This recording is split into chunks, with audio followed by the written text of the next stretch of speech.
नमस्कार दोस्तों, target 99 channel में आप सभी को स्वागत है।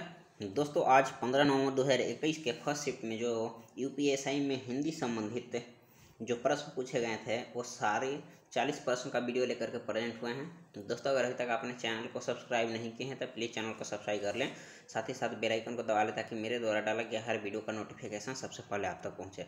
अगर आप 12 नवंबर, 13 नवंबर और 14 नवंबर के सभी तीनों शिफ्ट का वीडियो नहीं देखें तो वीडियो आप चैनल के प्लेलिस्ट में पहले जाइए, वहाँ से आपका यूपीएसआई करके एक प्लेलिस्ट बना हुआ है, वहाँ से आप सारे वीडियो बारी बारी से देख सकते हैं। तो आइए वीडियो को शुरू करते हैं। यहाँ जो कि फर्स्ट प्रश्न है, जिन स्वर के उच्चारण में दो मात्रा लगती है, जिन स्वर के उच्चारण में दो मात्राएं लगती है उसे क्या कहते हैं? ऑप्शन है यहाँ पे बताना है कि दीर्घ स्वर हुआ यानी गुरु स्वर होगा कि लघु स्वर होगा।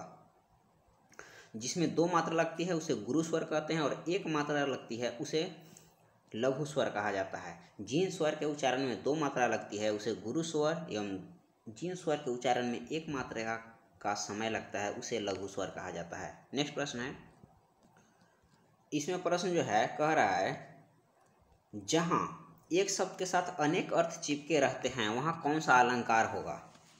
जहाँ एक शब्द के साथ अनेक अर्थ चिपके होते हैं वहाँ श्लेष अलंकार होगा। इसको ध्यान रखिएगा, एक ही शब्द के साथ कई अर्थ चिपके होते हैं श्लेष अलंकार में। नेक्स्ट है,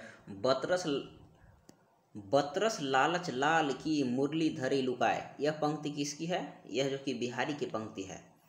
बतरस लालच लाल की मुरली धरी लुकाए जो कि बिहारी की पंक्ति है। इसकी बिहारी की जो पूरी पंक्ति है, बतरस लालच लाल की मुरली धरी लुकाए, सोह करे भवनु हंसे देन कै नटी जाए।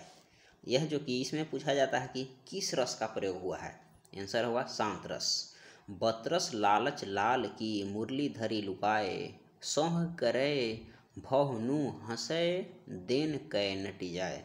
इसमें जो कि श्रृंगार रस का प्रयोग हुआ है। नेक्स्ट प्रश्न है, हिंदी में विदेशी भाषाओं से आए उपसर्ग क्या कहलाते हैं? आगत उपसर्ग कहलाएगा।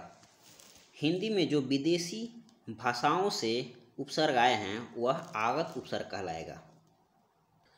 नेक्स्ट प्रश्न इसमें कह रहा है कि विजय तेंदुलकर द्वारा कौन सी रचना नहीं लिखी गई है? तो पहले हम लोग देखेंगे कि विजय तेंदुलकर के द्वारा कौन कौन सी रचना लिखी गई है।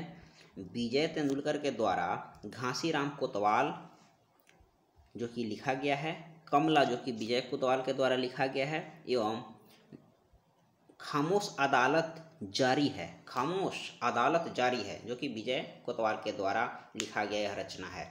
घासीराम कोतवाल, खामोश अदालत जारी है एवं कमला, ये सब जो कि विजय तेंदुलकर के द्वारा लिखी गई रचना है।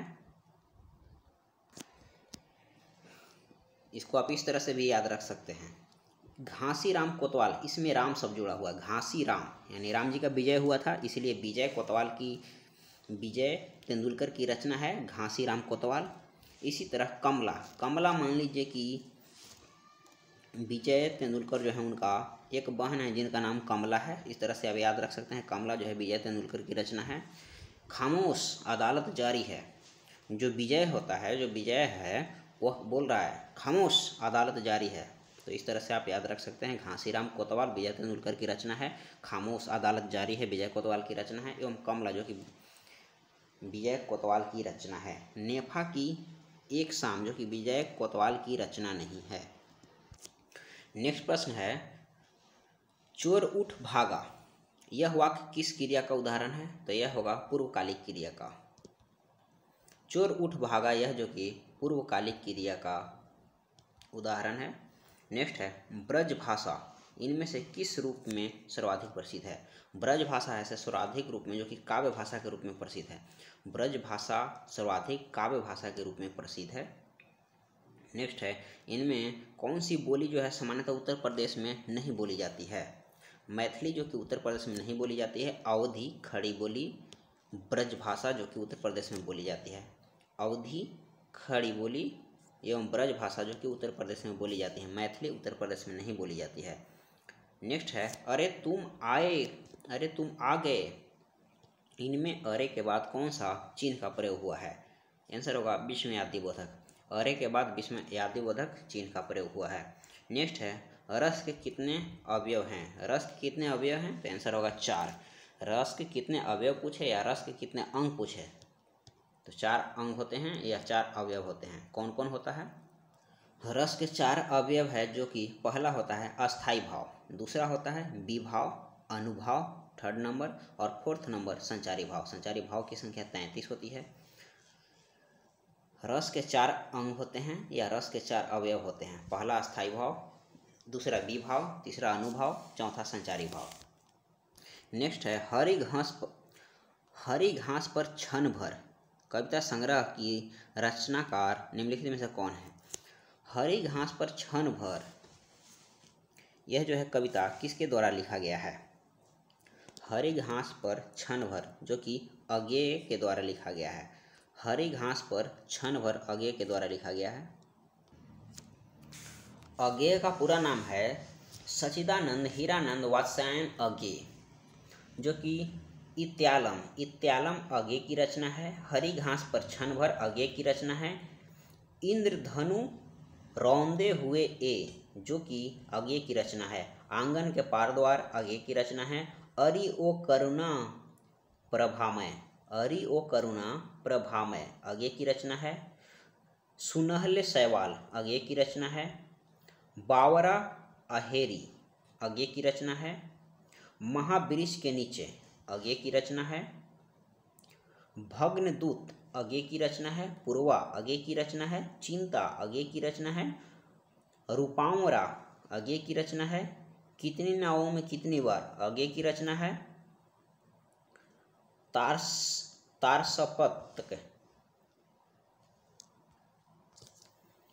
सप्तक जो कि अज्ञेय की रचना है। सागर मुद्रा अज्ञेय की रचना है।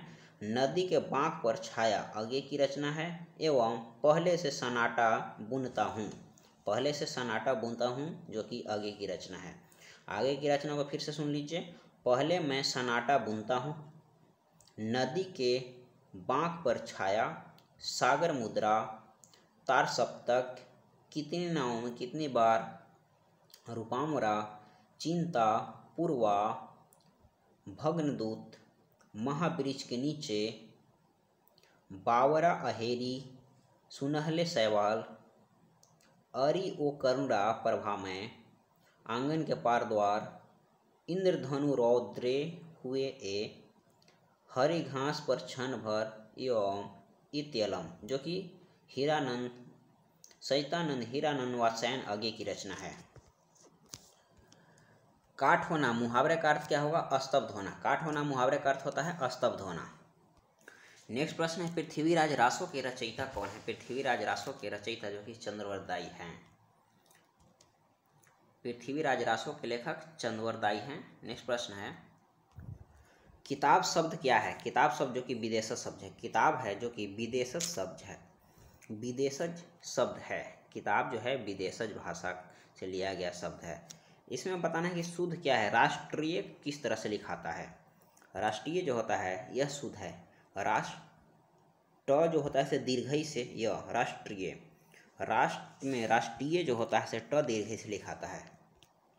नेक्स्ट है इनमें से कौन सा शब्द घर का पर्यायवाची नहीं है? तो घर का होता है, घर का जो पर्यायवाची है गृह, निवास और निलय। घर को निलय, निवास, गृह कहा जाता है, प्रवास नहीं कहा जाता है। घर का पर्यायवाची जो कि है निलय, गृह, निवास। नेक्स्ट है सुई और तागे के बीच, यह जो कविता के रचनाकार कौन है? सुई और तागे के बीच, सुई और तागे के बीच जो कि केदारनाथ सिंह के द्वारा लिखा गया है। केदारनाथ सिंह के द्वारा सुई और तागे के बीच में कविता लिखा गया है। केदारनाथ की अन्य रचना देखेंगे जैसे है हे मेरी तू, केदारनाथ अग्रवाल की रचना है।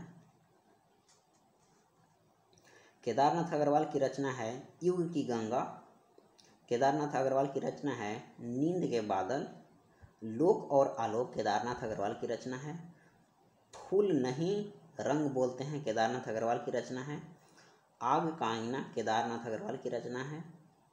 पंख और पतवार केदारनाथ अग्रवाल की रचना है। हम ताजमहल देखने जाएंगे, इनमें कौन सा सर्वनाम है, सर्वनाम बताना है। हम ताजमहल देखने जाएंगे, इसमें कौन सा सर्वनाम है, आंसर होगा पुरुषवाचक। हम ताजमहल देखने जाएंगे, इसमें पुरुषवाचक सर्वनाम है।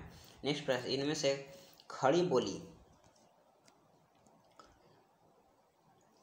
खड़ी बोली हिंदी के पहले कवि कौन हैं?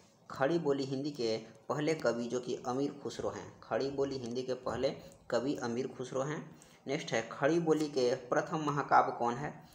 खड़ी बोली के प्रथम कवि अमीर खुसरो और प्रथम महाकाव्य प्रिय प्रवास है। खड़ी बोली के प्रथम महाकाव्य जो कि प्रिय प्रवास और प्रथम कवि जो कि अमीर खुसरो हैं। नेक्स्ट है, बताना है किस शब्द का प्रयोग हमेशा बहुवचन में होता है। तो होठ, होठ जिसका प्रयोग हमेशा बहुवचन में होता है। होठ का होठें चाहे होठ हों ये सभी गलत है। होठ हमेशा बहुवचन में होता है। इसी तरह प्राण भी बहुवचन में होता है। नेक्स्ट है, रोला और उलाला से मिलकर कौन सा छंद का निर्माण होता है? रोला और उलाला जो कि छपे का निर्माण होता है। रोला और उलाला मिलकर छपे का निर्माण होता है। इसी तरह कुंडलियाँ का निर्माण होता है जो कि रोला और दोहा के साथ रोला लगेगा तो कुंडली,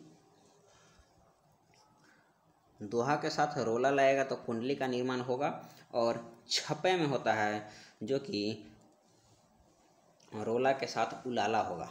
दोहा हमेशा कॉमन होता है, ध्यान रखिएगा। रोला जो होता है दोनों में कॉमन होता है। रोला के साथ उलाला लग जाए तो यह हो जाएगा छपे। अगर रोला के साथ दोहा लग जाए तो यह होगा कुंडली। रोला दोनों में कॉमन होता है, रोला हमेशा होता है। रोला उलाला छपे होगा, रोला दोहा कुंडली होगा। नेक्स्ट प्रश्न है, राम खाता होगा किस काल का उदाहरण है? इसमें काल बताना है। राम खाता होगा जो कि संदिग्ध वर्तमान काल का उदाहरण है। राम खाता होगा संदिग्ध वर्तमान के उदाहरण है। नेक्स्ट है, चित्रामुग्दल, जो चित्रामुग्दल है किस कृति के लिए साहित्य अकादमी पुरस्कार मिला था? तो चित्रामुग्दल को जो कि post box number 203 Nala Sopara के लिए साहित्य अकादमी पुरस्कार दिया गया था। चित्रामुग्दल को पोस्ट बॉक्स नंबर 203 के लिए साहित्य अकादमी पुरस्कार दिया गया था। चित्रामुग्दल को post box number 203 Nala Sopara के लिए साहित्य अकादमी पुरस्कार दिया गया था। नेक्स्ट प्रश्न है, विशेषण किसकी विशेषता बताता है? विशेषण जो है संज्ञा और सर्वनाम दोनों की विशेषता बताता है। संज्ञा और सर्वनाम दोनों की विशेषता बताता है, विशेषण कहलाता है। नेक्स्ट है, पावनासन में कौन सा समास है? पावनासन जो है इसमें बहुव्रीहि समास है। पावनासन में बहुव्रीहि समास है। नेक्स्ट है, इनमें से भाववाचक का उदाहरण कौन है जिसमें असमर्थता का बोध होता है यानी नहीं का बोध होता है? वह लघु भाववाचक होता है। जैसे धूप में चला नहीं जाता है, यह भाववाचक का उदाहरण है। धूप में नहीं चला जाता, यह भाववाचक का उदाहरण है। नेक्स्ट है, इनमें से किस शब्द का एक ऐतराज अर्थ होता है? तो आपत्ति का अर्थ होता है ऐतराज। ऐतराज अर्थ बताना है, आपत्ति का अर्थ होता है ऐतराज। जिसके पास कुछ भी न हो उसके लिए कौन सा शब्द का प्रयोग करेंगे? जिसके पास कुछ भी नहीं हो उसे अकिंचन कहा जाता है। जिसके पास कुछ भी नहीं हो, अकिंचन। वर्तनी की दृष्टि से भी अकिंचन देख लीजिएगा। नेक्स्ट है, विस्मयादि बोधक का चिन्ह क्या है? तो विस्मयादि बोधक है जिसका चिन्ह है यह, देखिए यह विस्मयादि बोधक का चिन्ह है। नेक्स्ट है, अपभ्रंश का वाल्मीकि किसे कहा जाता है? आंसर होगा स्वयंभू को अपभ्रंश का वाल्मीकि कहा जाता है। नेक्स्ट है, कृत और तद्धित किसके भेद हैं? तो आप पढ़े होंगे कृत प्रत्यय और तद्धित प्रत्यय, यानी कृत और तद्धित जो कि प्रत्यय के भेद हैं। कृत और तद्धित दोनों है सो प्रत्यय के भेद हैं। नेक्स्ट है, इनमें से कौन सा शब्द संयोग का उल्टा होता है? संयोग का उल्टा वियोग होता है, यानी संयोग का विलोम वियोग होता है। नेक्स्ट प्रश्न है, धनराशि कौन सा छंद है? धनराशि कौन सा छंद है? तो धनराशि है जो वार्णिक छंद है। वार्णिक छंद के अन्य अन जो देखिए वार्निक छंद में और कौन कौन आता है, तो इसी तरह धनराक्षरी जो कि वार्निक छंद है। इसी तरह रूप धनराक्षरी, देव धनराक्षरी, मनहरण, मालिनी, शिखरिणी, शार्दूल, सवैया, यह सभी है जो कि वार्निक छंद के अंतर्गत आते हैं। इसी तरह अन है जो कि इंद्रवर्जा, उपेंद्रवर्जा और शालिनी, ये सभी है जो वार्निक छंद में आता है। सवैया, द्रुत विलंबित, इंद्रवर्जा, उपेंद्रवर्जा, वसंत तलिका को सिद्धोंता भी कहा जाता है, शालिनी, मालिना और मंदाक्रांता, ये सभी है जो वार्निक छंद के अंतर्गत आते हैं।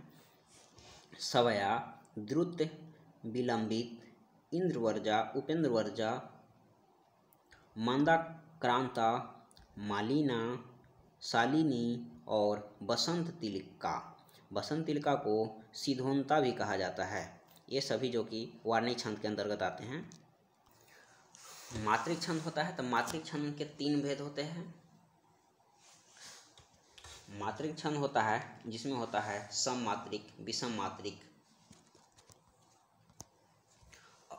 सममात्रिक, अर्धसमात्रिक एवं विषम मात्रिक होता है। देखिए सममात्रिक छंद के अंतर्गत आता है चौपाई, गतिका, रोला, ये सभी है जो कि सममात्रिक छंद के अंतर्गत आता है। इसी तरह अर्धसमात्रिक के अंतर्गत आता है दोहा, सोरठा, बरवै, ये जो है अर्धसमात्रिक के अंतर्गत आता है। अर्धसमात्रिक के अंतर्गत दोहा, सोरठा, बरवै। और विषम सममात्रिक के अंतर्गत आता है कुंडली, छपै। कुंडली और छपै विषम मात्रिक के अंतर्गत आता है। नेक्स्ट प्रश्न है, आचार्य भरत ने रसों की संख्या कितनी मानी? आचार्य भरत ने रसों की संख्या 8 मानी है। रस के अंग या रस के अवयव कितने होते हैं? तो 4 होते हैं। रस के 4 अवयव होते हैं, अस्थायी भाव, विभाव, अनुभाव, संचारी भाव। ऐसे अगर पूछे कि रस की संख्या कितनी है तो 9 होता है। कि भरत, आचार्य मुनि भरत के अनुसार पूछे तो 8 रसों की संख्या होती है।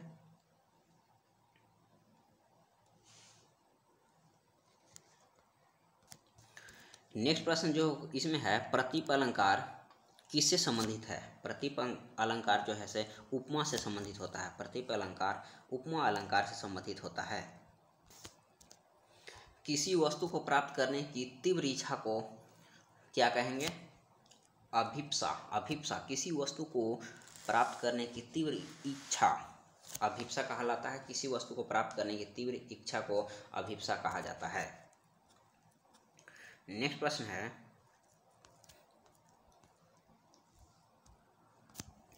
दोस्तों आज की वीडियो में बस इतना ही। दोस्तों अगर वीडियो पसंद आए तो वीडियो को लाइक करें, चैनल को सब्सक्राइब नहीं किए हैं तो चैनल को सब्सक्राइब कर लें, साथ ही साथ बेल आइकन को दबा लें ताकि मेरे द्वारा डाला गया हर वीडियो का नोटिफिकेशन सबसे पहले आप तक पहुंचे।